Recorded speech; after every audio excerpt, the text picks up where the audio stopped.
Assalamualaikum warahmatullahi wabarakatuh. Sebelumnya, kami sampaikan terima kasih kepada dosen pengampu mata kuliah Pendidikan Kewarganegaraan yaitu Pak Muhammad Hijran SPD MPD, serta teman-teman yang sudah memberikan kesempatan kepada kami untuk mempresentasikan materi yang berjudul Penegakan Hukum yang Berkeadilan. Izinkan saya memperkenalkan diri dan juga rekan-rekan saya sebagai pemateri. Yang pertama yaitu Vio Valencia, kedua Gepi Epata Paulina, ketiga Nur Sanita Putri, keempat Irgi Eza Farensyah, kelima Siti Fadilah, dan yang keenam Zara Syazwa, yaitu saya sendiri yang menjadi moderator sekaligus pemateri. Langsung saja, penyampaian materi yang pertama akan disampaikan oleh rekan saya. Kepada Vio Valencia, dipersilahkan. Konsep dan urgensi penegakan hukum yang berkeadilan. Penegakan hukum yang berkeadilan merupakan suatu upaya untuk tegaknya atau berfungsinya norma-norma hukum secara nyata sebagai pedoman perilaku dalam kehidupan bermasyarakat, berbangsa, dan bernegara. Dengan adanya keadilan dalam penegakan hukum, diharapkan hukum dapat tertib dan tidak merendahkan martabat warga negara. Atau dengan kata lain, hukum selalu melayani kepentingan, keadilan, ketertiban, dan ketentraman bagi warga negara. Gustav Fredbrat, seorang filsafat Jerman, menyatakan untuk menegakkan hukum terdapat 3 unsur yang harus selalu diperhatikan. Yang pertama yakni keadilan atau Gerechtigkeit, yang kedua kemanfaatan atau Zweckmäßigkeit, dan yang ketiga yakni kepastian atau Sicherheit. Menurut tatanan Undang-Undang Dasar 1945, untuk menjamin penegakan hukum yang berkeadilan, terdapat berbagai sendi konstitusional, yakni yang pertama, sendi negara berdasarkan konstitusi atau sistem konstitusional dan negara berdasarkan atas dasar hukum yakni the Rechtsstaat.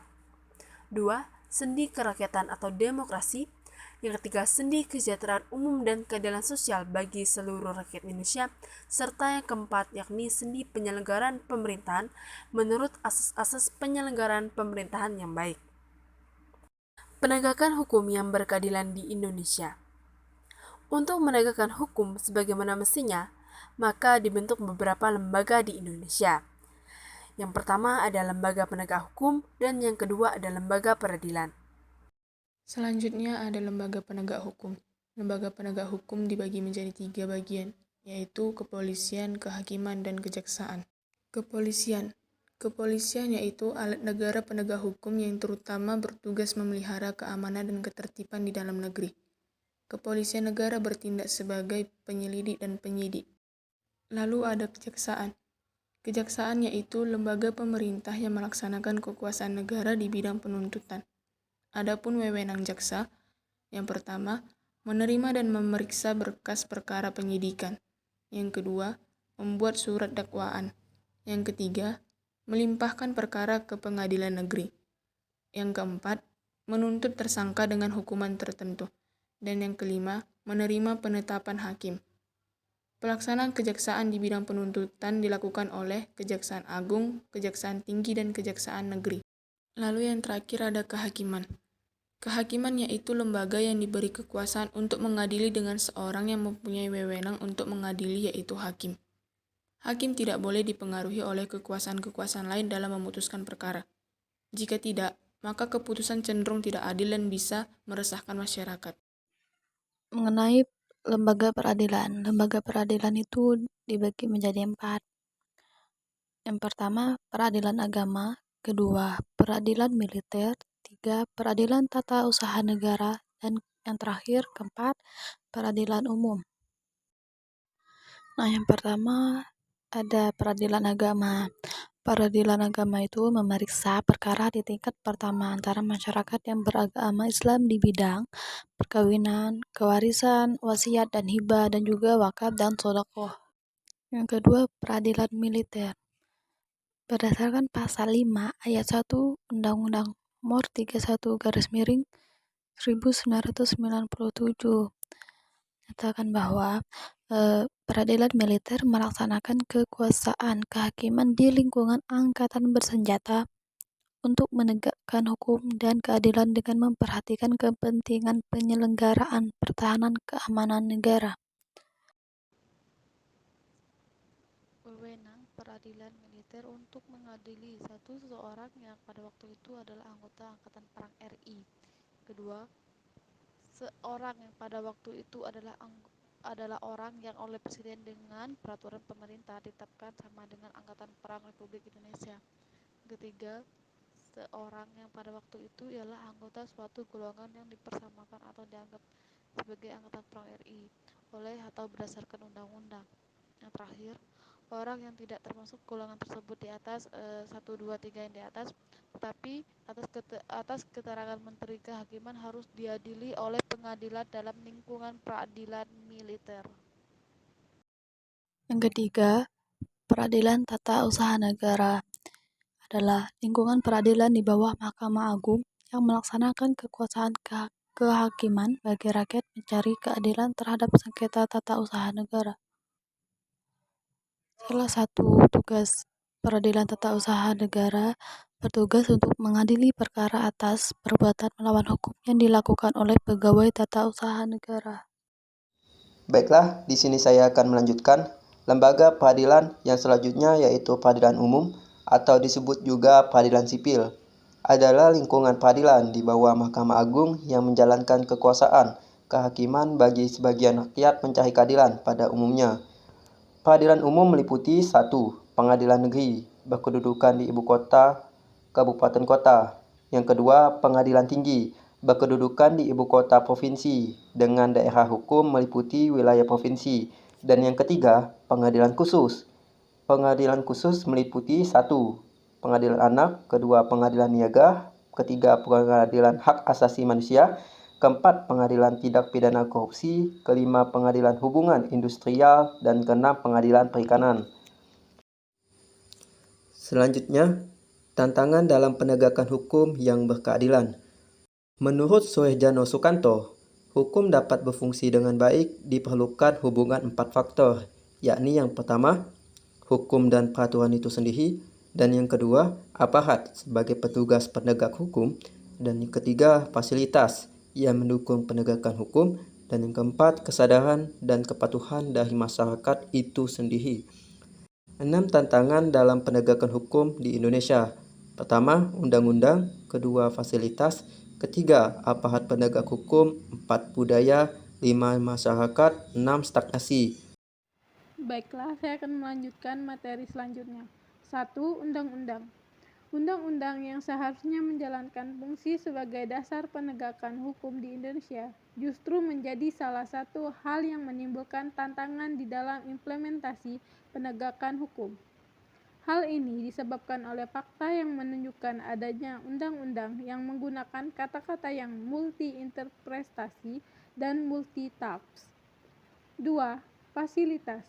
Sistem dan fasilitas dalam hal ini tentu saja sistem yang sudah termodernisasi dan memanfaatkan internet.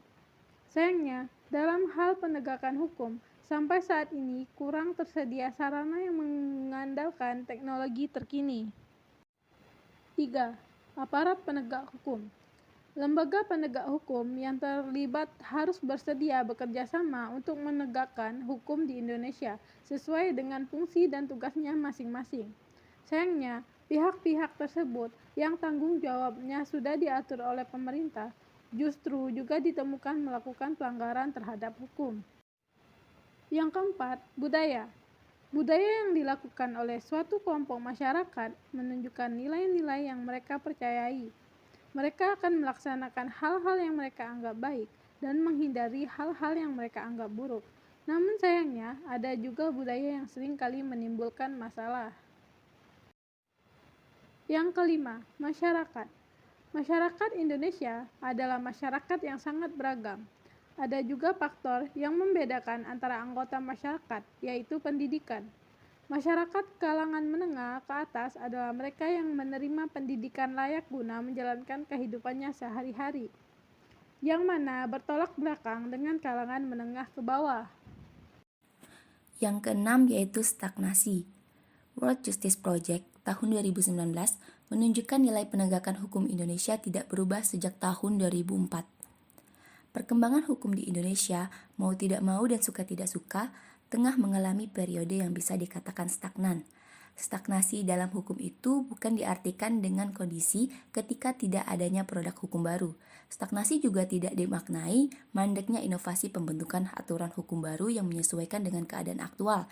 Tetapi, stagnasi hukum itu dilihat dari konsep penyelesaian perkara, baik pidana maupun perdata, dengan mekanisme dan tata cara yang cenderung konservatif.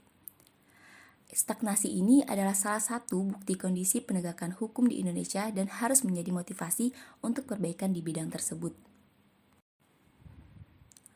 Salah satu contoh dari permasalahan hukum di Indonesia di mana belum terciptanya keadilan dalam hal pemberian hukuman kepada masyarakat yang melakukan kesalahan, yang pertama pada kasus Nenek Minah. Pada 19 November 2009, Nenek Minah, 55 tahun, dihukum oleh Pengadilan Negeri Purwokerto selama 1 bulan, 15 hari penjara dengan masa percobaan 3 bulan. Dia dinyatakan bersalah karena memetik 3 buah kakao di perkebunan milik PT Rumpun Sari Antan, Aji Barang, Bayumas. Selama persidangan dengan agenda putusan berlangsung penuh keharuan. Bahkan Ketua Majelis Hakim Muslih Bambang Lukmono, SH, terlihat menangis saat membacakan vonis. Yang kedua pada kasus Rachel Fenya. Ia divonis hukuman percobaan dalam kasus pelanggaran kekarantinaan oleh Majelis Hakim di Pengadilan Negeri Tangerang, Kota Tangerang, Jumat 10 Desember 2021. Majelis Hakim menjatuhkan hukuman 4 bulan penjara dengan ketentuan 8 bulan masa percobaan. Akan tetapi, pihak kepolisian tidak melakukan penahanan kepada saudari Rachel Fenya dengan alasan karena ia berlaku sopan pada saat persidangan berlangsung. Alasan mengapa diperlukan penegakan hukum yang berkeadilan, yang pertama, demi mencapai pelaksanaan hukum yang normal, damai, dan tidak terjadi pelanggaran. Yang kedua, agar tidak merugikan pihak tertentu, dan yang ketiga, menunjukkan ketegasan dari pelanggaran agar memberi efek jerah. Baik, berakhir sudah pemaparan materi dari kelompok kami.